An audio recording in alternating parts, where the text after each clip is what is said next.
meus olhos perca o brilho do primeiro amor por ti. Não quero que em mim se perca o desejo de te adorar.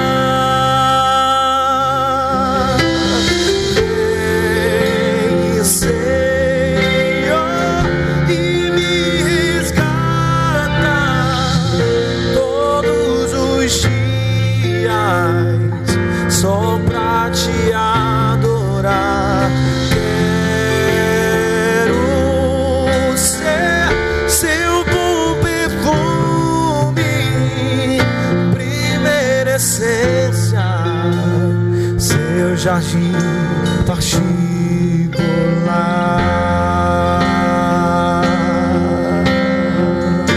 Aleluia.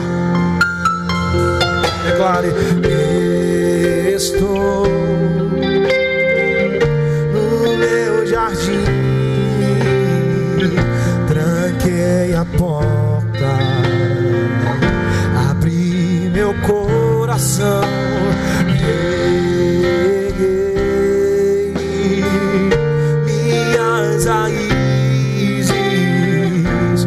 Minhas lágrimas vou dar-te adoração.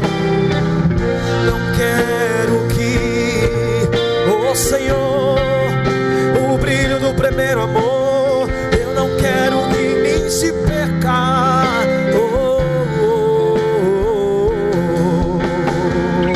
Não quero que em mim se perca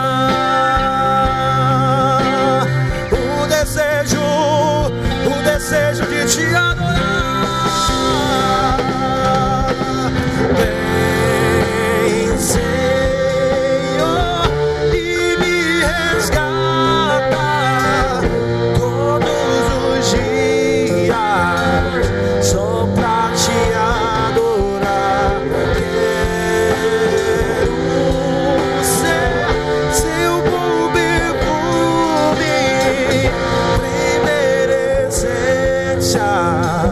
jardim particular.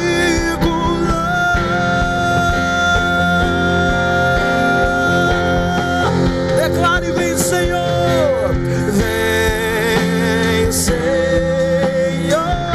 e me resgata todos os dias, só pra te adorar. Seu bom perfume, primeira essência, jardim particular.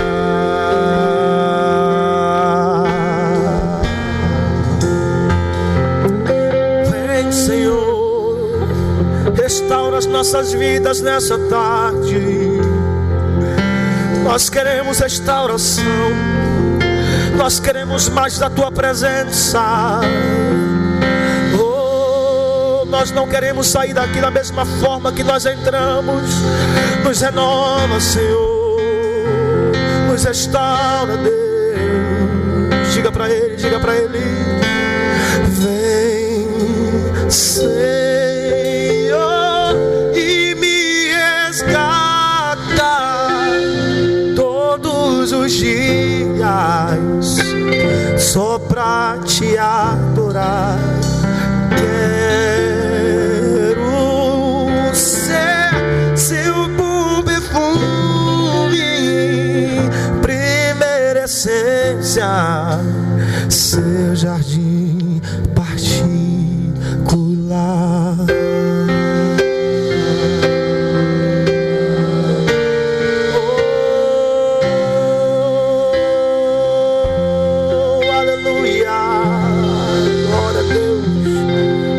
Levantar suas mãos e adorar Jesus. Glória a Jesus. Amém? Chegou aí? Livro de Segundo Crônicas, o melhor, a expressão é 2 Crônicas dos Reis de Israel, capítulo 7, versículo 14.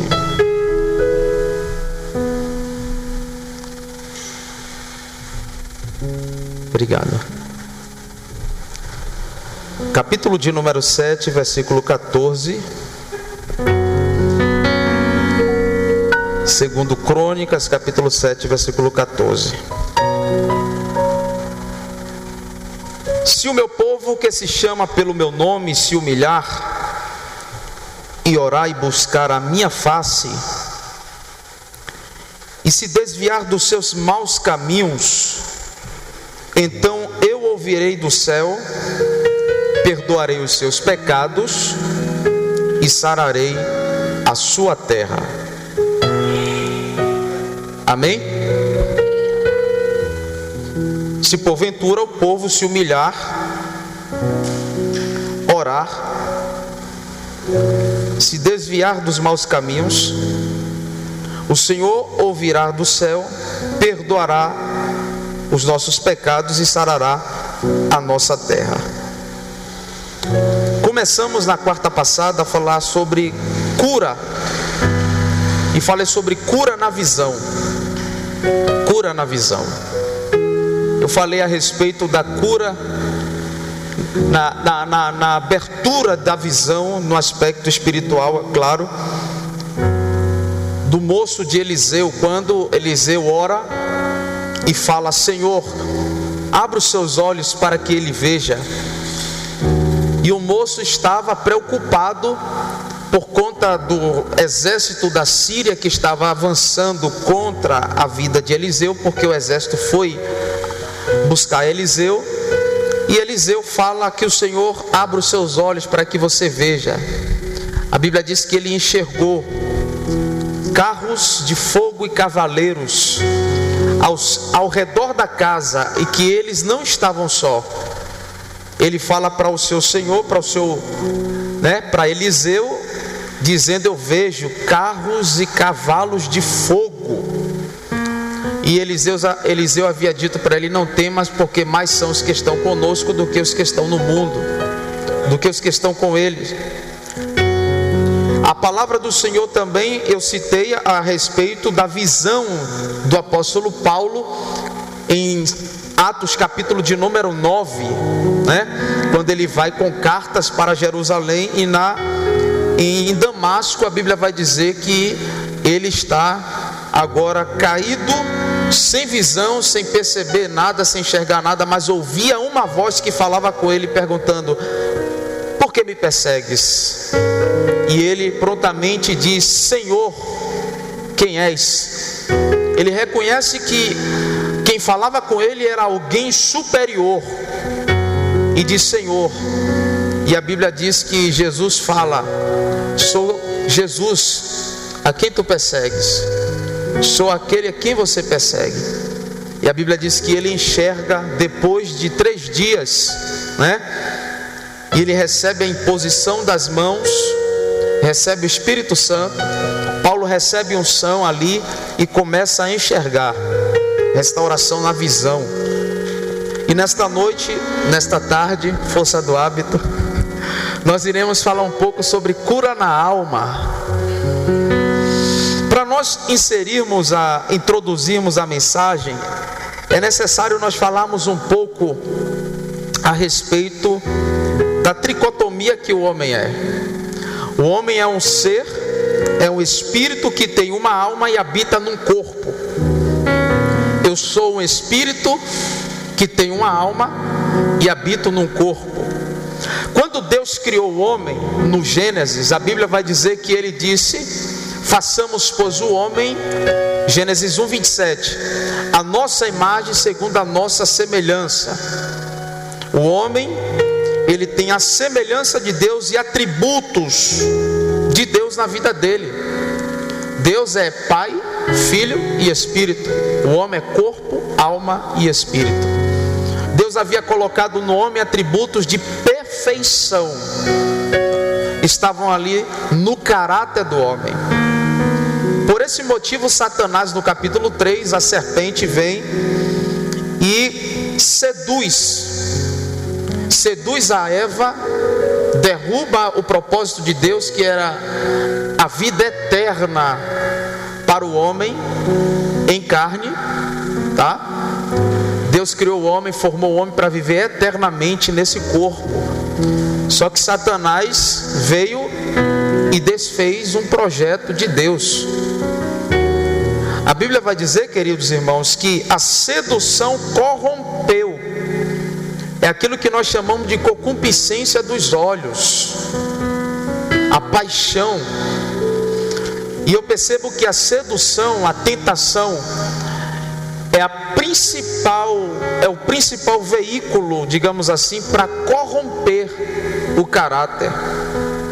O caráter que era perfeito foi tentado, foi seduzido por aquilo que aparentemente parecia ser bom aos olhos do homem. E Deus falou: não coma do fruto do conhecimento do bem e do mal, nem do fruto da vida. De tudo que está no jardim você pode usufruir. Só que Satanás, ele, como não pôde usufruir mais de nada do céu, né? Ele tentou, ele disse: subirei às alturas e serei semelhante ao Altíssimo. Eu acredito que ele ficou com muita inveja da criação de Deus, quando Deus falou assim: ó, façamos, pois, o homem à nossa imagem, segundo a nossa semelhança. Porque semelhança a quem queria era Satanás. Subirei às alturas e serei semelhante ao Altíssimo. Aí Deus, o que foi que Deus fez? Passou essa semelhança para mim e para você. Você pegou? Deus passou essa semelhança para mim e para você. Ele nos chama de coroa da criação, irmão. Coroa da criação. Quando Deus fez o homem, Deus viu que era muito bom. De todas as outras coisas, Deus falou: é bom. Mas o homem foi tão bom que Deus olhou e falou assim: não é bom que esteja só. Falei uma auxiliadora, uma adjuntadora, e tirarei da costela.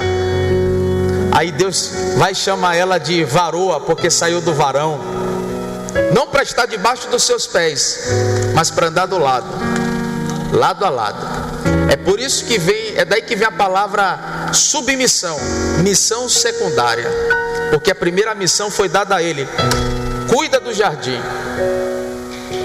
As primeiras tarefas, os machistas não gostam dessa fala.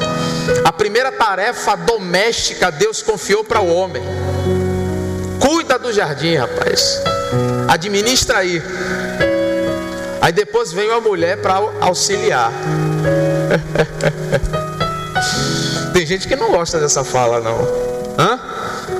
Não, pastor, homem tem que manter a casa, tem que não sei o que, tem que sair. A mulher que fica em casa, esfria a barriga no fogão ou na pia e aquece no fogão. Não, isso é um pensamento grotesco, tosco. A ideia de família é a ideia mais perfeita que Deus poderia ter criado. A ideia de família. Porque na família nós percebemos o quão era uníssono o propósito, e ainda é o propósito de Deus. E Satanás vem desde o Éden tentando desconstruir essa ideia de família, né? Tentando desconstruir isso. Então o homem, ele é um espírito que tem uma alma e habita no corpo. O que é o espírito? O que é o espírito do homem? Não há como nos comunicar com Deus, ou nos comunicarmos com Deus, se não for por meio do Espírito. Deus coloca o fôlego, o ruach, o sopro. E automaticamente, a partir do momento que o Senhor sopra nas narinas do boneco, Ele sopra o Espírito, o fôlego, o ruach, o sopro, o ruach. Depois do sopro de Deus entra o pneuma. O que é o pneuma, pastor? É uma expressão grega, vem do grego pneuma, que quer dizer espírito. junto com o fôlego de vida, introduz-se no homem o espírito. E esse espírito dá vida. É por isso que Deus passou a chamar o homem de alma vivente, porque alma é abstrato, você não pega a alma. Vivente, ser mortal. O abstrato uniu-se ao físico. Do boneco, depois que ele soprou e colocou o seu espírito, agora esse boneco passou a ser alma vivente, tem vida própria, é mortal. Deus soprou, Deus deu vida, deu espírito. Em Efésios capítulo de número 2, versículo 22, você vai entender o que eu estou falando. Diz assim: no qual também vós juntamente sois edificados para a morada de Deus no Espírito. Fomos construídos para a morada de Deus no Espírito. Espírito aqui está com E maiúsculo, para que o Espírito de Deus, por sua vez, fizesse morada em nós. É por isso que a palavra vai dizer que ele tabernaculou. O Espírito Santo veio e tabernaculou em nós. Eu sei que é coisa distinta aí, o Espírito Santo e o Espírito do homem. Mas essa comunicação com Deus, criação e Deus, ela foi rompida no jardim do Éden. O homem era controlado pelo Espírito. O Espírito dele controlava a sua alma. E o que é a alma, pastor? A alma é onde fica o âmago das nossas emoções, o centro das nossas emoções. E a alma está subdividida em 3 partes. Vamos lá? Primeiro, mente. A mente faz parte da alma. A mente é por onde passam os nossos raciocínios, pensamentos, intelecto, aonde está a nossa memória. A mente. A segunda coisa pela qual a alma está subdividida é a vontade, instrumento para tomar decisões, poder de escolha. A terceira coisa, emoções, instrumento para expressar nosso sentimento, gostos, simpatia, alegrias, tristeza, amor e ódio. Todo esse compêndio aqui faz parte da alma. Mente, vontade, emoções fazem parte da nossa alma. Aqui estão reservados, ou nela estão reservadas as emoções boas e as emoções ruins, as recordações boas e as recordações ruins. No Éden, antes da queda, o que regia a alma era o espírito do homem. Antes da tentação, antes da queda. Mas a partir da queda, as suas emoções agora passaram a dominar a sua carne, a dominar o seu espírito, porque ele foi seduzido. A paixão da carne, a concupiscência, os prazeres da vida, agora passou a conduzir ao homem. E Deus sempre procurou restabelecer essa comunhão, essa intimidade e este relacionamento com o homem, buscando o homem para restabelecer a sua intimidade, a sua comunhão. Deus descia na viração da tarde para falar com o homem, e no dia que Deus percebeu que ele não estava onde deveria estar, Deus o pergunta: o que faz aí? Quem te mostrou? 2 perguntas culminantes aqui para o homem, justamente porque estava numa situação, num estado de queda espiritual. Deus havia dito para ele: não coma, porque no dia que comer, certamente morrerá. Não era morte física, era morte espiritual, a morte da alma do homem.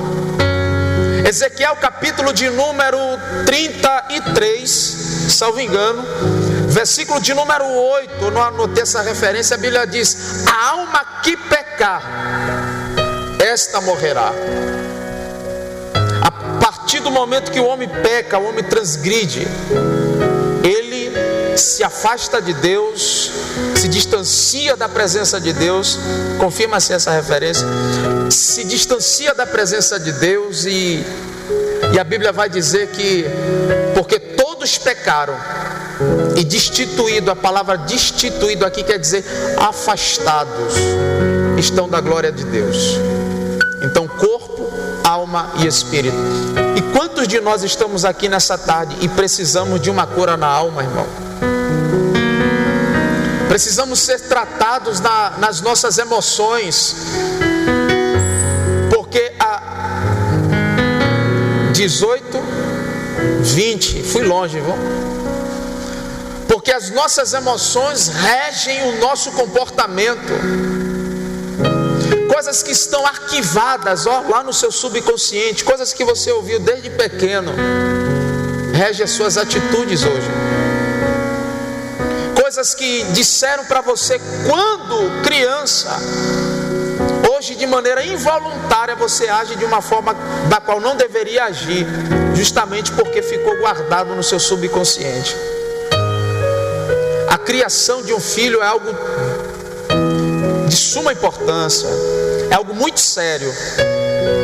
A criação de um filho é algo muito sério, principalmente tem fases da criança que são fases, queridos, culminante para a sua personalidade. Eu não sou psicólogo, tá? Mas todo mundo que conhece um pouco dessa questão da criação, que está forjando uma personalidade, forjando um caráter, né? Sabe muito bem o que eu estou falando aqui. Nos 3 primeiros anos da criança, você precisa estabelecer para ela o que é certo e o que é errado. Quais são os seus limites? Você não pode deixar a criança sem limites, porque senão a partir daí, a partir dos 3 primeiros anos, para você contê-la, já fica muito mais difícil. Até os 7 anos de idade você forja aí uma personalidade nela. É claro que ela já vem com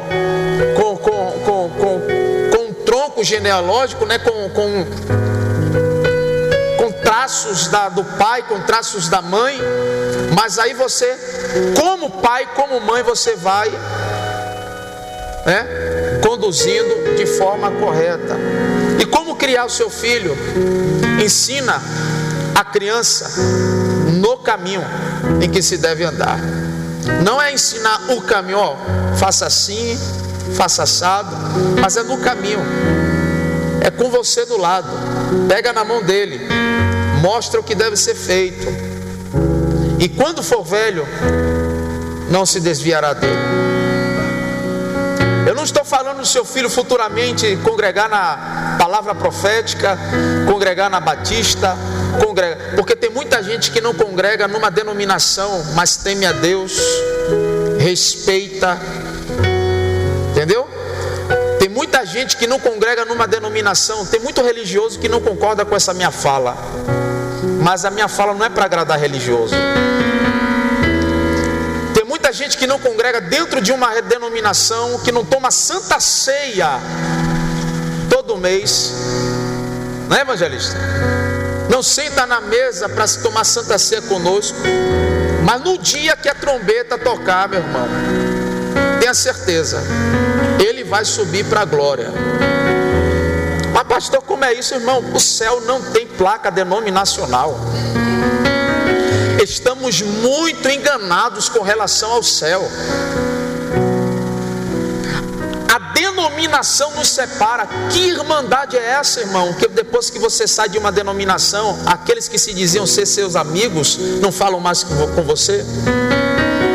Somos muito hipócritas a ponto de achar que a denominação, que a religião são fatores culminantes para nós introduzirmos no céu. Basta você não os vestir mais a camisa da placa tal, da placa A, da placa B, e você não é mais amigo, se tornou inimigo. Então, o que nos levará à glória celestial, e não é o cerne da mensagem nessa tarde, é uma vida temente e respeitosa diante da palavra de Deus, tá bom? Então, a alma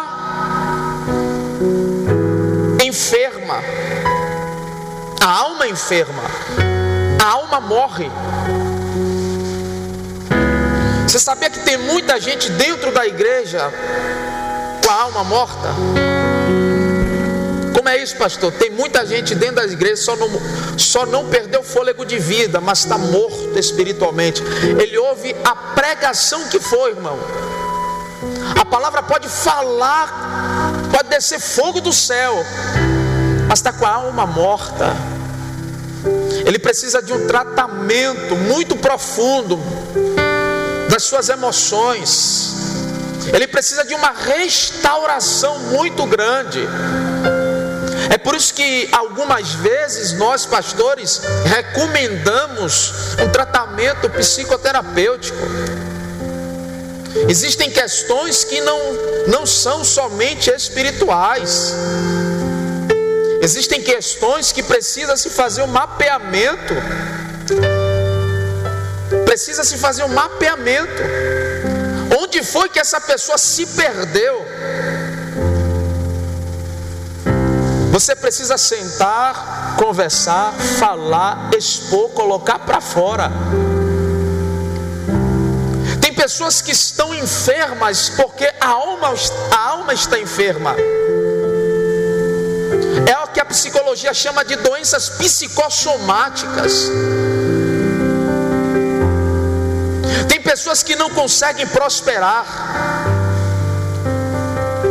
Tem pessoas que não conseguem avançar profissionalmente. Pessoas que não conseguem estabelecer um relacionamento afetivo. Pessoas que se enclausuram, não conseguem estabelecer um relacionamento social. Tem pessoas que não conseguem avançar no casamento. Casa com aqui, casa com outro ali, casa com outra lá. Porque o seu passado, o que ele conviveu dentro de casa, rege o seu presente. Ele não consegue romper. Ouviu muita coisa, viu muita coisa, sofreu muita coisa dentro de casa. E se você não coloca para fora certas coisas, se você guarda, vão virando feridas dentro de você. São feridas que estão dentro da alma do homem, que não estão visíveis aos olhos carnais, mas estão presentes, que você dorme com isso e acorda com isso, e isso não sai da sua mente. Quem está do seu lado vê você às vezes sorrindo, mas não sabe quanto sangra por dentro. E às vezes não entende o seu comportamento, as suas reações. Você não fala, a Bíblia vai dizer, irmãos, deixa eu ver se eu acho essa referência aqui.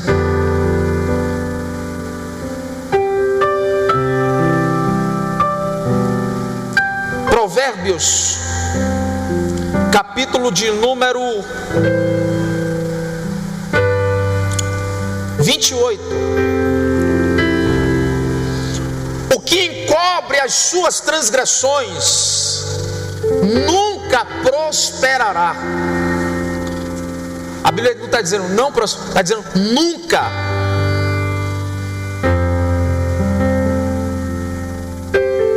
Aquele que encobre as suas transgressões, suas falhas, suas limitações, suas mazelas, seus pecados, ele nunca prosperará.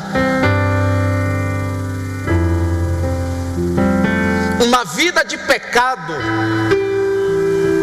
uma vida de transgressão, uma vida de erros, é como que se fosse um abismo puxando outro abismo. O indivíduo vai sendo enredado pelos abismos, pelos erros, pelos pecados, pelas suas mazelas. Quando ele se perceber, ele já está tão limitado, tão enclausurado, tão fechado, tão aprisionado, que ele não consegue se libertar. Existem doenças que se desenvolvem no ser humano, que na grande maioria das vezes a ciência não consegue diagnosticar. Faz exame, uma bateria de exame, e não consegue, não diagnostica, não vem diagnóstico, não mostra, porque é na alma. É na alma.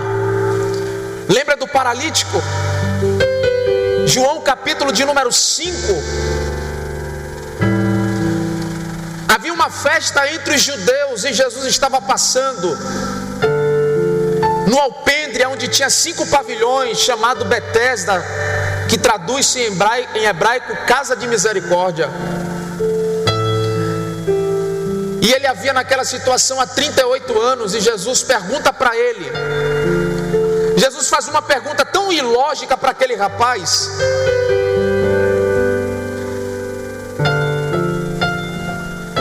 E aquele rapaz responde a pergunta de Jesus com uma resposta que parece que não tem nada a ver com a pergunta que Jesus havia feito para ele. Se o rapaz estava enfermo, Jesus olha para ele e pergunta: você quer ficar são? É óbvio que a resposta seria sim. O texto vai dizer que Jesus sabia que ele estava naquele estado há 38 anos, há muito tempo.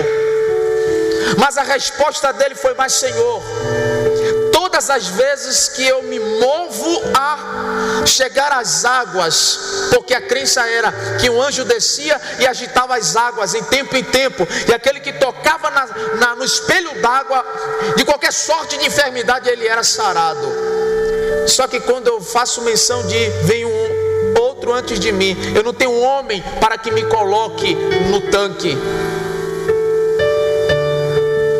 Na primeira instância parece que a expectativa do paralítico estava no homem. Eu não tenho a quem me ajude.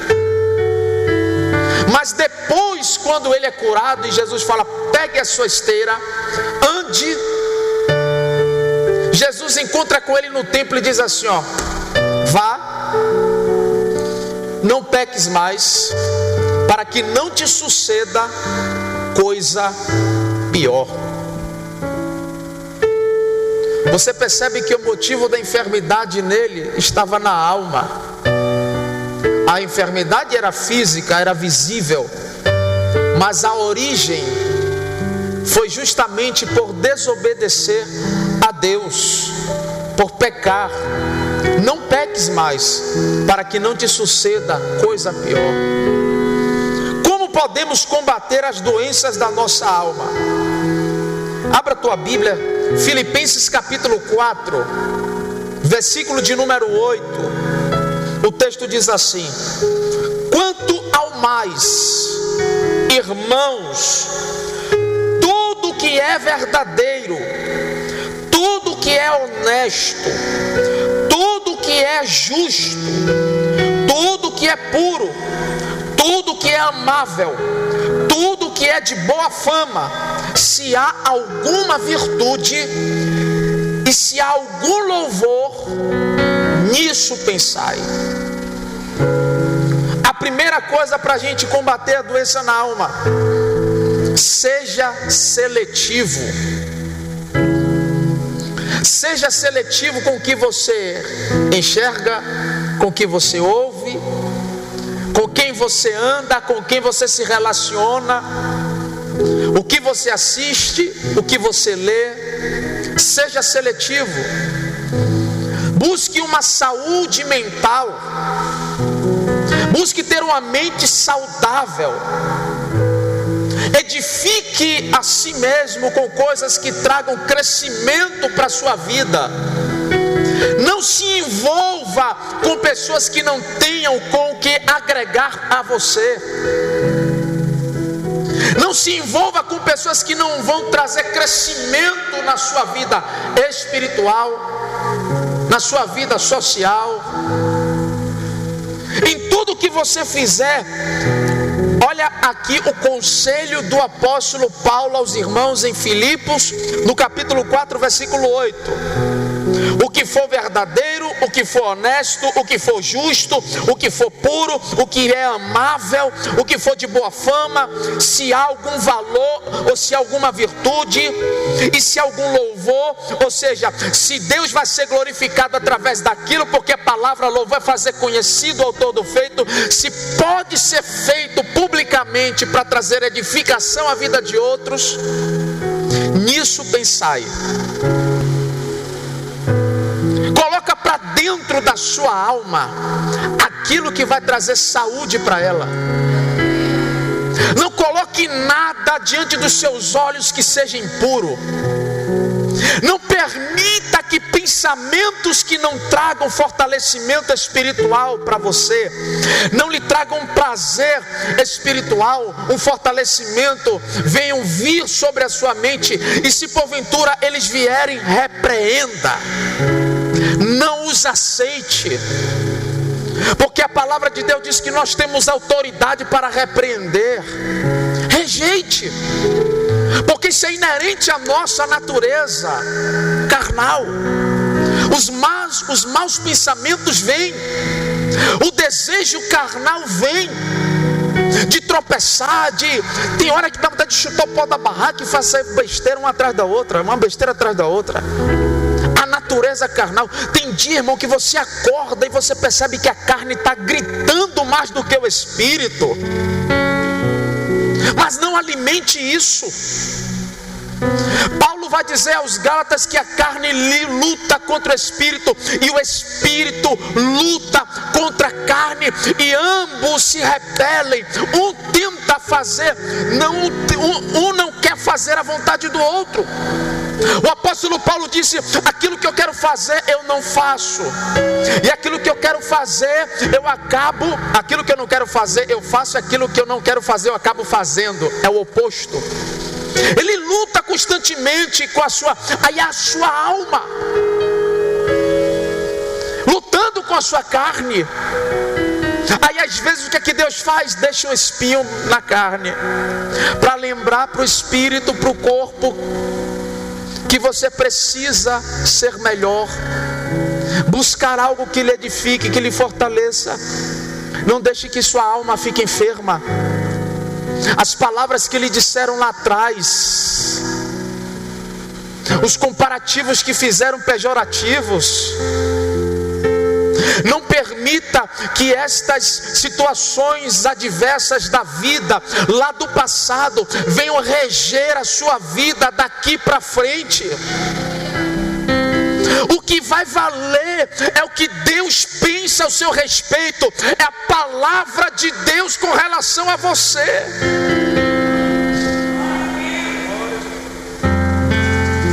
Use cada palavra pejorativa, cada comparação pejorativa que fizeram com você. Olha para ele, parece não sei o que, olha para ela, parece, porque essas coisas machucam, irmão. Essas coisas machucam. Talvez não reagiu de forma como deveria reagir, consentiu, calou, mas sofreu por dentro, fez uma lacuna, abriu uma fissura, fez uma ferida. E nós precisamos lidar com a nossa alma, para que a nossa alma seja próspera. E a palavra vai dizer que seja próspera a tua vida, assim como é próspera a tua alma. Sabe por que a palavra compara a alma próspera para que seja a nossa vida próspera? Porque a alma é uma terra fértil. Você não entendeu? A tua alma é uma terra fértil. Tanto fruto bom quanto fruto ruim, se jogar lá a semente, vai nascer. Então o que é que eu tenho que fazer, pastor Marcos? Eu tenho que colocar na minha alma, eu tenho que absorver o melhor. Eu tenho que absorver o melhor para mim. Eu tenho que pensar o que é bom. Coloque os melhores pensamentos na sua mente. Olha o que o texto diz: o que é verdadeiro, o que é honesto, o que é justo, o que é puro, o que é amável, tudo que é de boa fama, se há alguma virtude e se há algum louvor, pense. A segunda coisa, para combater a doença na nossa alma, o que nós devemos fazer? Libere perdão. Libere perdão para ser perdoado. Aí às vezes a gente deixa o orgulho falar. A nossa carne, né? Mateus capítulo 6, versículo 14, a palavra diz assim: porque se perdoardes aos homens as suas ofensas, também vosso Pai Celestial vos perdoará. Efésios 4, 32: antes sede bondosos uns para com os outros, compassivos, perdoando-vos uns aos outros, como também Deus, em favor de Cristo, vos perdoou. Não é perdão da boca para fora. O exercício do perdão está relacionado à cura. Só perdoa quem é curado de alma. O exercício do perdão está relacionado à cura na alma. Você já percebeu como é difícil perdoar? Você já percebeu como é difícil pedir perdão? Quando você está errado e pedir perdão? É difícil liberar perdão quando se está certo, quando se tem a razão, e é difícil pedir perdão quando se está errado. Aí você percebe quão é importante nós termos uma alma sadia, porque a nossa alma é terra fértil.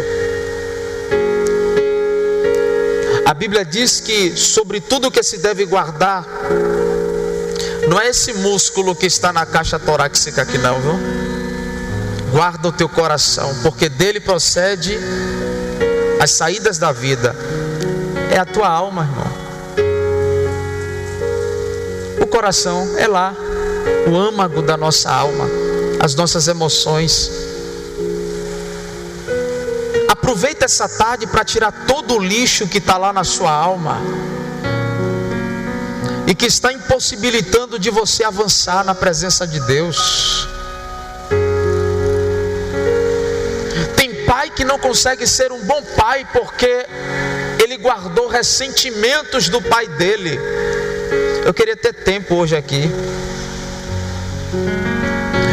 Mãe que não consegue ser uma boa mãe porque ela guardou ressentimentos da mãe dela e guarda até hoje. Tem filhos que não conseguem se abrir para o pai e para a mãe porque ouviu tanta coisa do pai e da mãe sem sabedoria, não tiveram sabedoria, amaldiçoaram tanto e acabou criando um bloqueio que os filhos não conseguem se abrir com ele. Se abre com qualquer um, menos com o pai e com a mãe. O pai e a mãe, por não saber lidar com ele, lidar com ela, e os filhos, como autodefesa, nós precisamos cuidar da nossa alma. O Espírito Santo me fez enxergar algumas coisas essa madrugada orando. E quando eu percebi a subdivisão que nós somos, corpo, alma e espírito, eu tive uma facilidade muito grande para orar. Você se conhece? Você conhece a ti mesmo?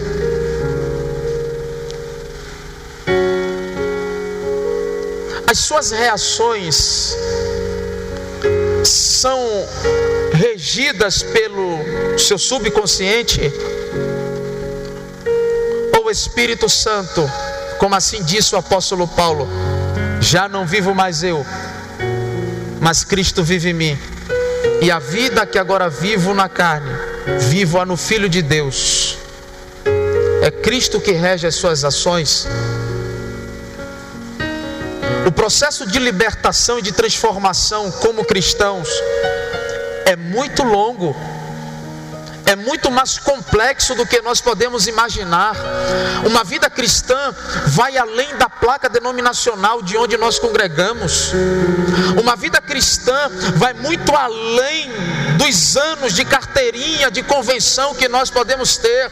Uma vida cristã vai muito além da religiosidade com que nos ensinaram. Uma vida cristã é um estilo de vida cujo a palavra de Deus vai dizendo que a nossa caminhada é como a luz da aurora que vai clareando até ser dia perfeito. Ou seja, estamos no caminho de perfeição na nossa conduta. Deus sempre vai cobrar de mim e de você perfeição. Não na essência, porque na essência Adão pecou, Eva pecou, eles pecaram e nós herdamos a natureza adâmica. Mas Deus, ele vai cobrar aquilo que ele cobrou para Adão: caminha em minha presença e ser íntegro. Integridade, conduta. Eu preciso alimentar a minha alma com o que vai trazer crescimento para mim, irmãos. Mas é muito mais fácil ficar na frente da novela. É muito mais fácil assistir coisas que não nos trarão crescimento. Você precisa alimentar o seu intelectual com coisas que vão lhe fazer crescer, o seu espiritual com coisas que vão lhe aproximar de Deus. Eu não consigo entender como tem pessoas que não pegam na Bíblia durante a semana para ler.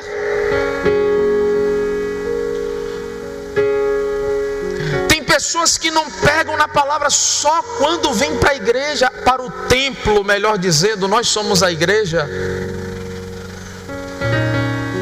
Tem pessoas que nem Bíblia carregam, irmãos.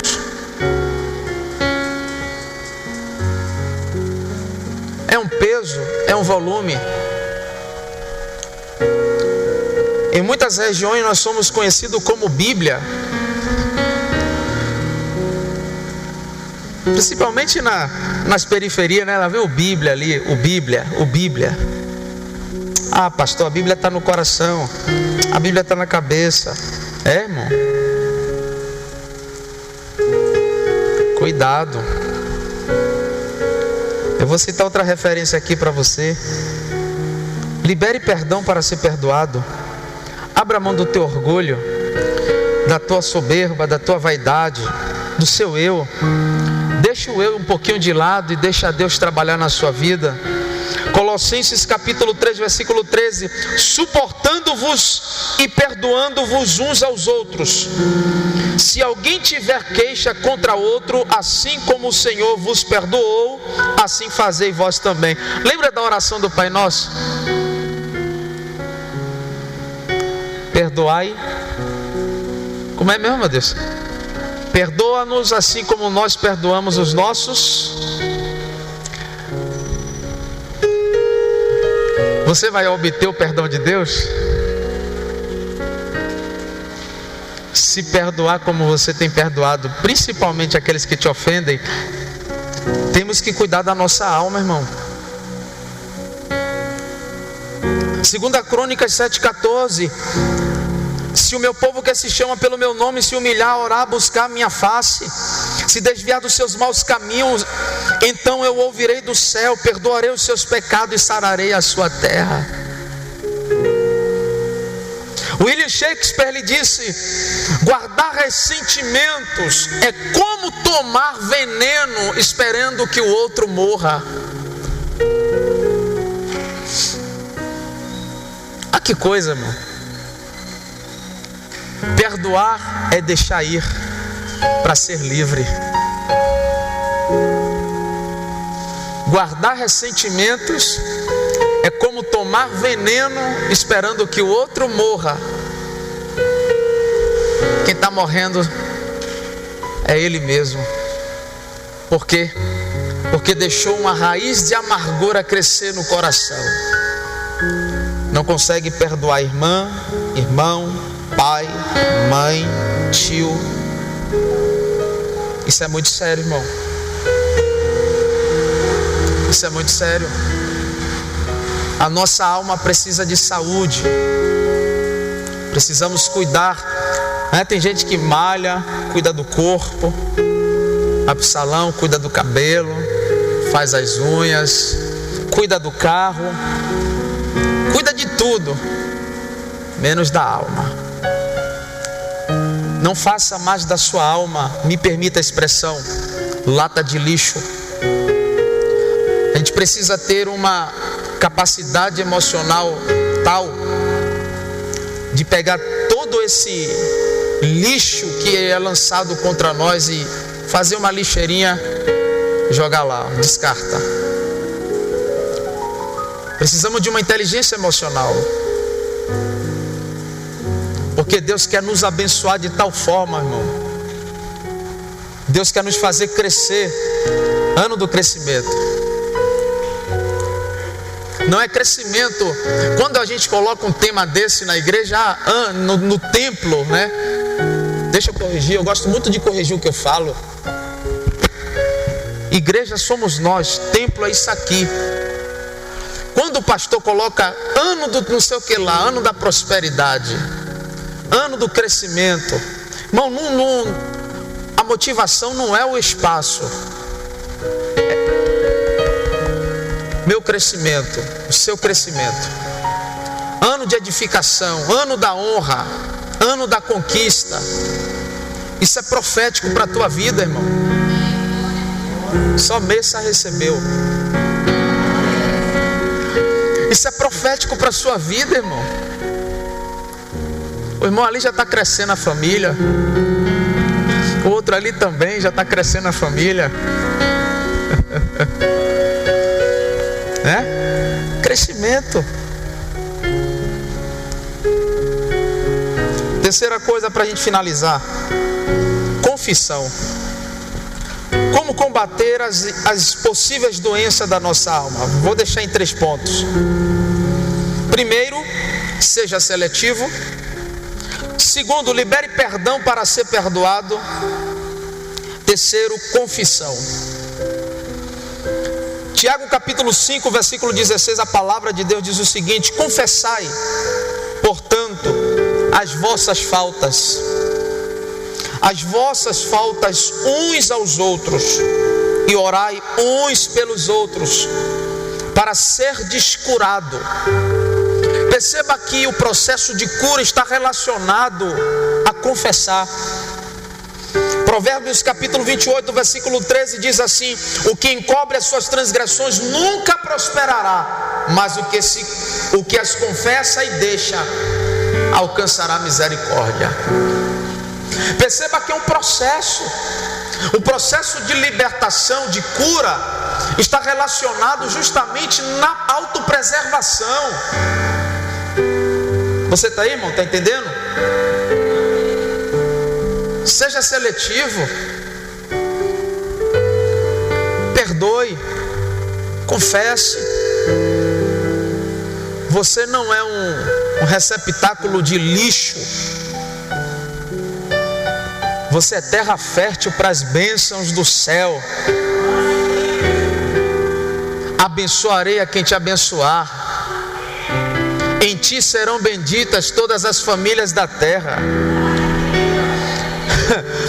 Olha que Deus está falando com Abrão. Abrão, você é grande. A tua posterioridade vai ser tão grande que eu vou te convidar a sair da tenda agora. Olha para o céu.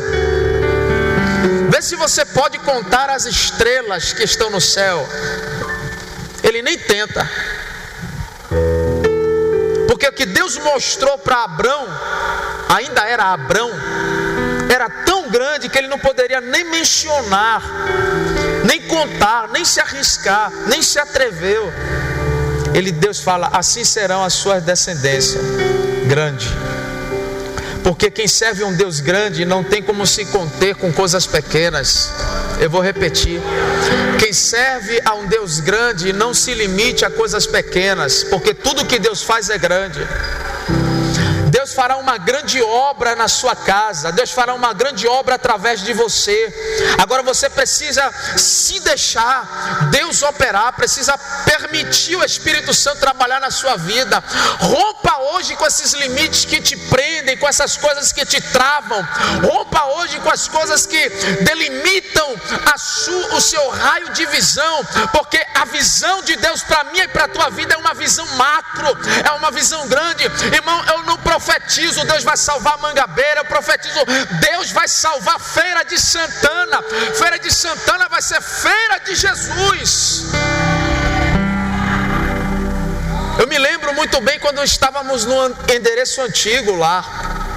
Eu entrei na igreja uma tarde para orar e o Espírito Santo me deu uma visão extraordinária.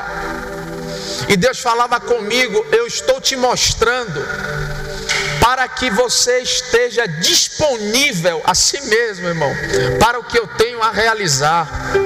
Aí eu cheguei para minha esposa e falei assim: ó, você está disposta a viver grandezas do reino de Deus?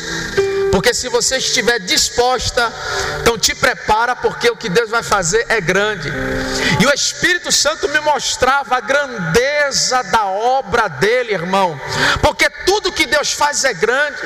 Aí algumas pessoas chegam para mim e falam: pastor Marcos, em tão pouco tempo, pastor Marcos, assim, eu falo: irmão, Deus está no controle de tudo, é Ele que está regendo, é Ele que está tomando a direção de tudo. Já fizemos aquisição aqui do lado do prédio, do lado da igreja, para ser um prédio de apoio da igreja. Vamos ampliar o departamento infantil, nós iremos avançar com a evangelização, nós iremos avançar com obreiros na casa de Deus. A obra de Deus é grande, não podemos limitar o reino de Deus, porque o reino de Deus não fica em quatro paredes. Isso aqui é uma denominação, mas o reino de Deus, irmão, ele vai além das nossas limitações, vai muito além do que nós podemos pensar, conjecturar. O que Deus tem é tão amplo, mas tão amplo, que quando as pessoas olharem para mim, olharem para você, não vão acreditar. Sabe por quê? Porque eles olham por vista, mas nós vivemos por fé, porque aquele que vive por fé não fica limitado às coisas daqui desta terra. Eu não me limito a essas coisas dessa terra, eu vivo é por fé. Aleluia. É por isso que eu quero receber de Deus todo dia, irmãos. Essa madrugada eu levantei, fui para a sala e o Espírito Santo falou para mim: ore.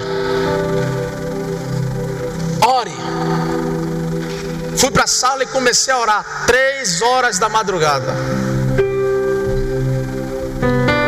Ele já foi lá na minha casa. Minha casa é uma casinha de boneca, né? Pequenininha. Se eu falar alto na sala, acordo quem está nos quartos. Que nem saber, irmão. Levantei a voz e comecei a orar. Pense, irmão, numa opressão que estava. Eu falei: essa opressão só sai com guerra. Só sai com guerra. A gente está falando de cura na visão. Deus abriu a visão, Deus me deu discernimento. Comecei a guerrear. Não tem jeito, Jesus. Madrugada, soldado no quartel tem que trabalhar. Comecei a guerrear, irmão. Línguas estranhas, clamor. Ezequiel acordou, a esposa acordou, não conseguiu dormir mais. Outra coisa, não deu. Ela falou: vou ter que orar. Orou também. Começamos a clamar, começamos a orar dentro de casa. Por que isso, pastor? Porque Deus quer fazer alguma coisa em nosso meio. Nós não podemos nos contentar com a pandemia. Fizeram lockdown para fechar aí as atividades essenciais. Nós buscamos uma outra alternativa, culto mais cedo, né? Mas não podemos nos acomodar, temos que levantar a nossa voz, temos que clamar, temos que fazer a vontade do Senhor, temos que profetizar.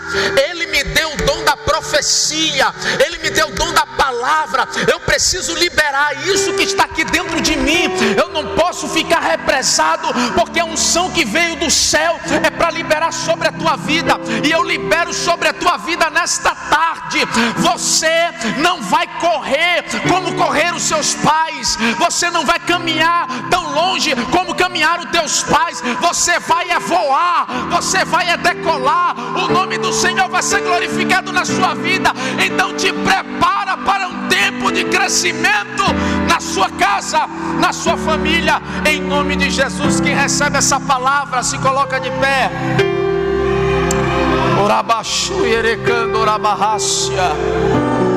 Cuida da tua alma, não deixe que a sua alma seja uma lata de lixo.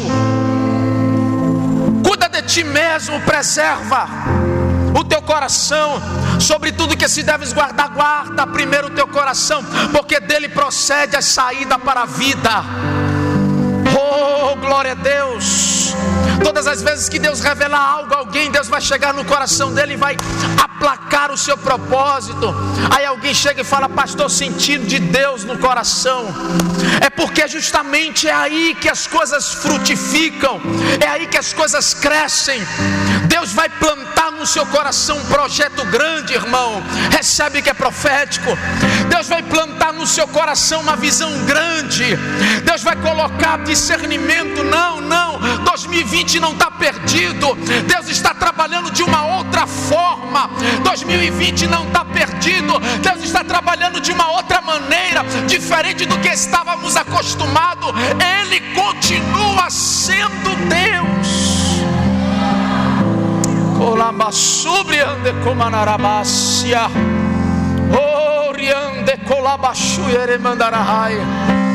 Se dê a oportunidade, se dê a chance de ser feliz, se dê a chance de crescer, se dê a chance de avançar.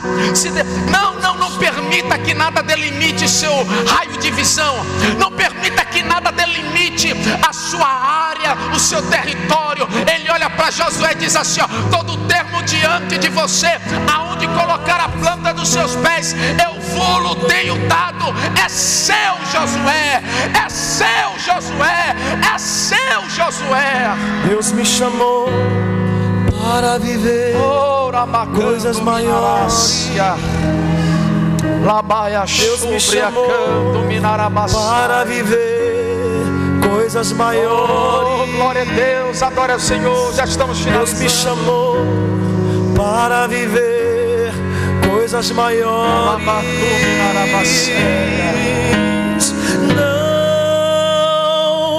Não vai terminar assim. Eu sei que Deus tem mais para mim.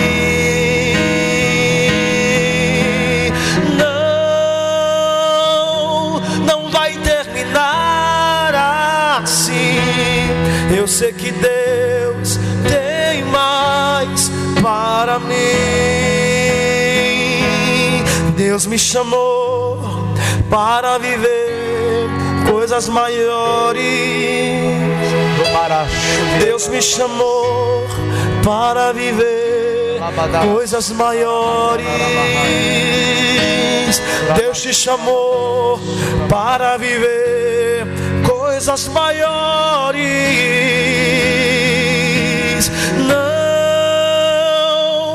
Não vai terminar assim. Eu sei que Deus tem mais para mim. Não vai terminar assim, meu irmão, minha irmã. Não vai terminar assim. Eu sei que Deus tem mais para mim. Deus me chamou para viver coisas maiores. Deixa eu orar por você nessa noite, nessa tarde. Deus me chamou para viver, Pai, eu abençoo coisas teu filho. maiores. Eu abençoo a tua filha. Me chamou para viver. Não permita, Senhor, que a sua visão seja limitada, Senhor. Não permita que ele, ó Deus, seja regido pelo que disseram a ele, pelo que disseram a ela. Mas que a alma dele seja próspera, a alma dela seja próspera. Seja tu próspero como é próspera a tua alma. Seja tu próspero como é próspera a tua alma. Seja tu próspero como é próspera a tua alma. Deus abençoe em nome de Jesus.